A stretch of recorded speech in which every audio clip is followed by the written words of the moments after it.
Yes, children, next acid is nitric acid. So, what is the use of nitric acid? First one is it is used in the production of ammonium nitrate for fertilizers, making plastic, and in the manufacture of dyes. Children, this use we have already studied in case of sulfuric acid. So, this acid is also used to make fertilizers, means it is used in the form of ammonium nitrate, which is used for the production of fertilizers, and to make plastics also this acid is widely used, and in the manufacture of many kind of dyes, means different kind of colors also we use this acid. And second use is in the form of aqua regia. Children, I have already told you when we studied in case of hydrochloric acid that aqua regia is a kind of acid which we prepare by the use of nitric acid and hydrochloric acid. But here what we use in this paragraph, I'll read it also. Here we use 1:3 ratio, means if we take 1 spoon of nitric acid, then we add 3 spoon of hydrochloric acid in it to make aqua regia. Okay, and it is called royal water also in Latin. So it is used to make aqua regia, is a very strong acid, and it is created by combining 1 part of nitric acid and 3 parts hydrochloric acid. The acids can dissolve the noble metals gold and platinum. It is used by goldsmiths to clean gold and silver ornaments. Children, when we daily use some of the gold and silver items, after the use of some time, they becomes dull, or their outermost surface becomes dull. So to clean these gold and silver items, we go to goldsmith and they clean our jewelry with the help of this aqua regia. Okay, and by the use of this nitric acid we prepared it. So in this purpose also we can indirectly use nitric acid. And next is in rocket propellant, means in case of rockets also they use this kind of acid in the extraction of some metals from their ores, means when we want to extract metals from their ores, means from their places where we get metals, from the other impurities we can get pure metals by the use of this nitric acid and aqua regia. Okay children, so this is all about the uses of these strongest acids. After this, here they have given match the columns, means how much we have studied. Let's we check how much we know. Children, here in first column they have given name of the acids, and in second column they have given that the things from where we get these acids. So first is carbonic acid. You know that carbonic acid is present in soft drinks. So first is soft drink. And tartaric acid. Tartaric acid, children, I have told you it is present in tamarinds. But here they have written grapes. Grapes is not matching with any of the acid. So you just strike off this grapes. In place of grapes you write tamarind. And tamarind is a second one. Means second is matching with the tamarind. Nitric acid is present in fertilizers. So third option is fertilizer. Lactic acid is present in milk. So match the lactic acid as a fourth one. Citric acid is present in case of lemon. And fifth one is lemon. So children, this is match the following. And next our topic is types of bases. So like acids, Bases can also be weak or strong. Strong bases are corrosive in nature and can burn the skin. Caustic soda or sodium hydroxide, potassium hydroxide, calcium hydroxide are the example of strong bases. Children, as we have studied about the acids, in the same way bases are also weak and strong in nature, and here they have given name of three strongest bases. Means first is sodium hydroxide, which is commonly called as caustic soda, and second is potassium hydroxide, and third one is calcium hydroxide. So these are the strong bases, and same as in case of acids we have studied that they are corrosive in nature. If strong bases are there, they are also corrosive in nature. Means they can easily spoil your skin or your clothes if accidentally fall some drops of bases on your anything.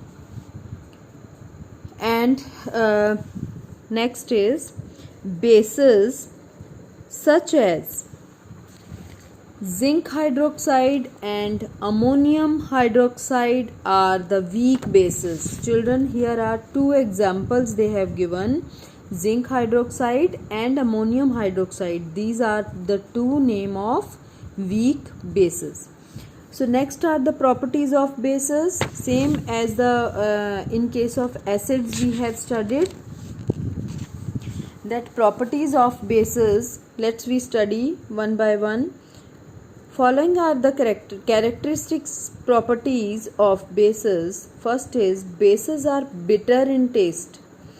Base solutions have soapy feel and slippery to touch.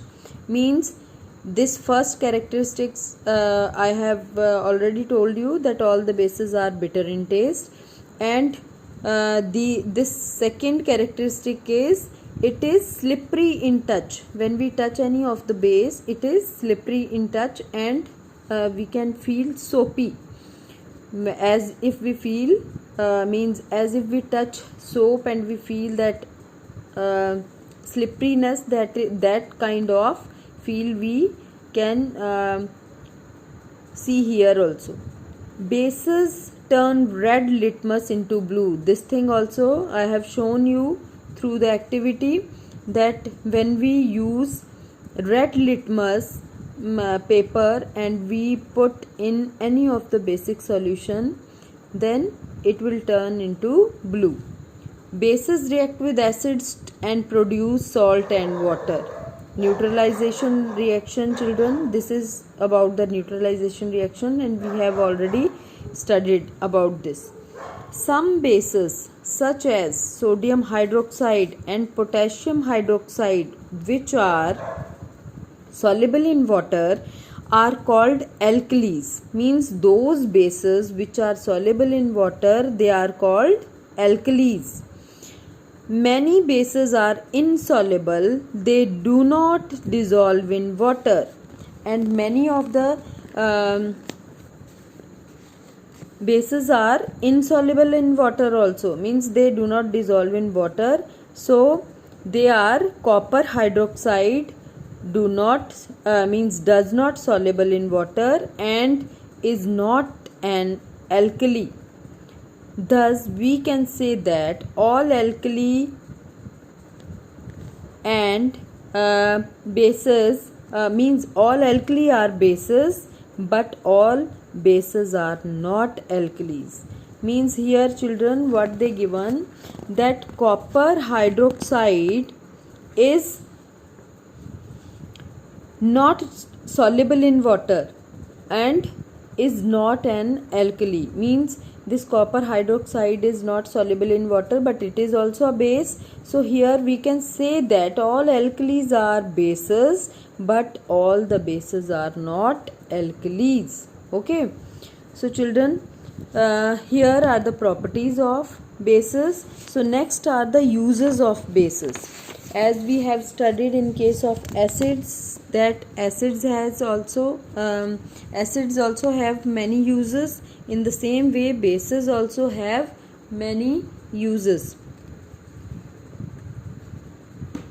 First use: bases such as magnesium hydroxide or milk of magnesia are used in antacids.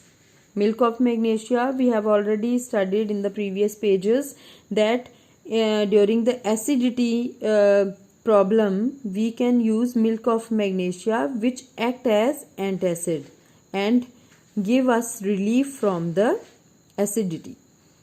Second is sodium bicarbonate is used as baking soda. So children, this is also one of the main use of base, means sodium bicarbonate is a base, so it is used as baking soda. And sodium carbonate is used as washing soda.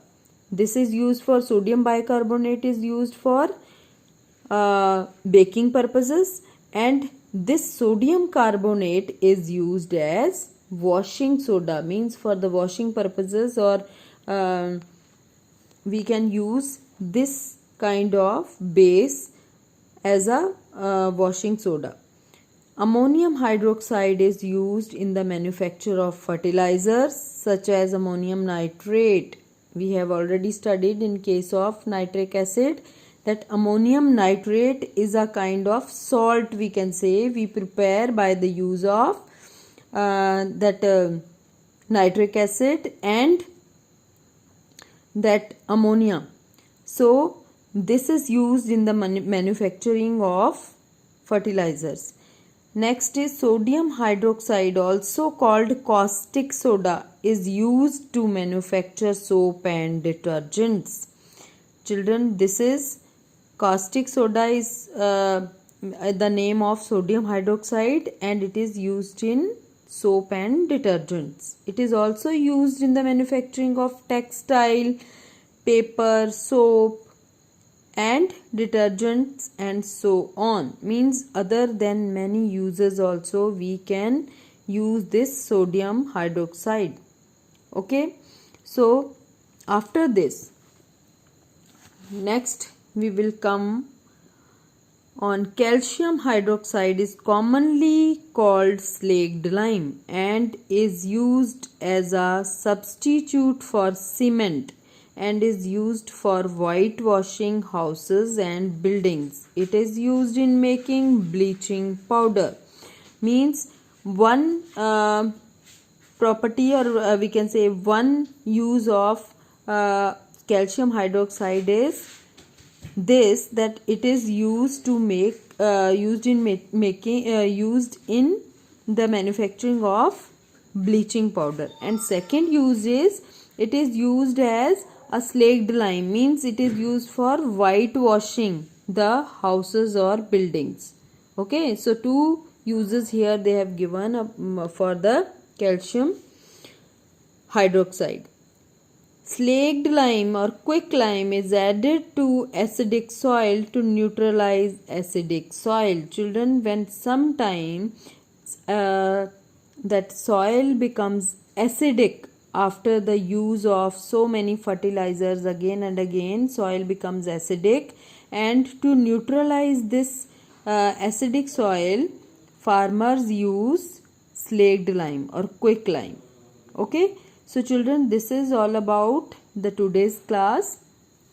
Next time we will study about the salts or rest of the part which is little bit left, so that we will study in detail in the next class. So children, from this part you should write all the new words which are coming in your this chapter, and write your own what are new words you can feel, and along with that you can write down all these chemical formulas also which are given in these pages. Okay, so Jai Gurudev.